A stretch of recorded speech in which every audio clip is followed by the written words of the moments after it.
Susquehanna Valley. Friday, mostly sunny. Highs in the upper 50s. Friday night, most...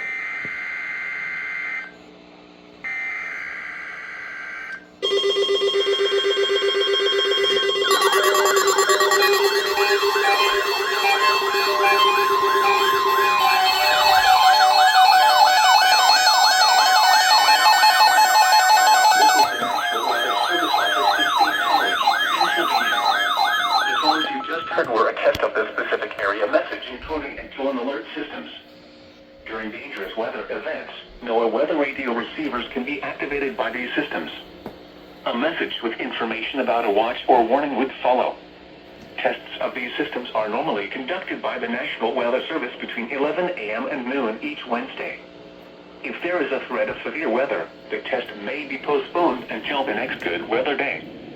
Repeating, this was a test of the specific area message encoding and tone alert systems.